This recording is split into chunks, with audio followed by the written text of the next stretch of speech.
गृहोपयोगी साहित्याची खरेदी करताय तर आजच आपल्या टेकेट सुपर मार्टला भेट द्या. कडधान्य, डाळी, साबण, ब्रँडेड कपडे, शूज, सायकल, कॉस्मेटिक्स हे सर्व मिळण्याचं एकमेव ठिकाण म्हणजेच टेकेट सुपर मार्ट. 5,000चे भरपूर डिस्काउंट. कमीत कमी 4,999च्या खरेदीवर 5 किलोमीटर पर्यंत मोफत घरपोच सेवा. पत्ता पंचवटी चित्रमंदिर जवळ, 332 रोड. संपर्क 929797 5000.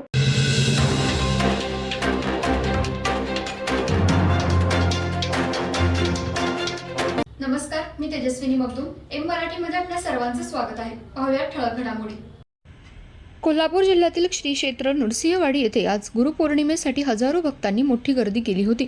नृसिंहवाडी मंदिरामध्ये पुराचं पाणी आल्यामुळे श्री क्षेत्र नरसिंह सरस्वती यांच्या पादुकांचे दुसऱ्या ठिकाणी दर्शनासाठी देवस्थान समितीकडून ठेवण्यात आल्या होत्या. याचं दर्शन हजारो भाविकांनी घेतलं. तसेच दक्षिणद्वार सोहळ्याची पर्वणी भाविकांना स्नानाचा आनंदही घेता आला.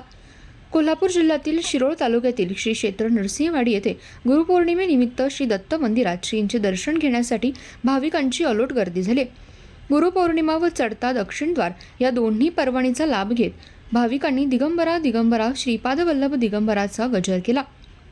हिंदू महिन्याच्या पहिल्या पौर्णिमेला गुरुजनांच्या प्रति शिष्याने कृतज्ञता व्यक्त केली जाते, त्यास गुरुपौर्णिमा म्हणतात. याचे औचित्य साधून कृष्णा पंचगंगा संगमावर वसलेल्या श्री क्षेत्र नरसिंहवाडी मंदिरात आज रविवारी भाविकांची गर्दी झाली. पहाटेपासून भाविक मोठ्या प्रमाणात श्रींच्या दर्शनासाठी मंदिरात येत होते. यावेळी दुसऱ्यांदा कृष्णेच्या पाणी पातळीत चांगलीच वाढ झाली.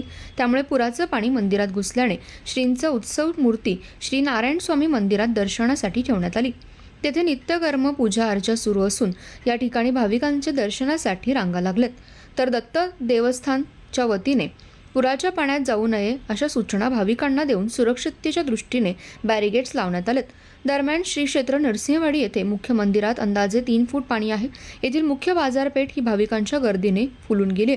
तर मंदिरात पिण्याच्या पाण्याची व्यवस्था तसेच बाहेरील बाजूस पार्किंग व्यवस्था उत्तम करण्यात आली. पावसाची रिपरिप तसेच महापुराचा दिवस असेल तरी गुरुपौर्णिमेला भाविकांची श्रद्धा उत्साह यात कुठेही कमी नसल्याचं दिसून येते. दरम्यान तालुक्यात 4ही नद्यांच्या पाणी पातळीत चांगलीच वाढ झाली असून तालुक्यात 3 बंधारे पाण्याखाली गेले असून कुरुंदवाड शिरोळ या मुख्य मार्गावरील शिरढोण पुलावर पाणी आलंय.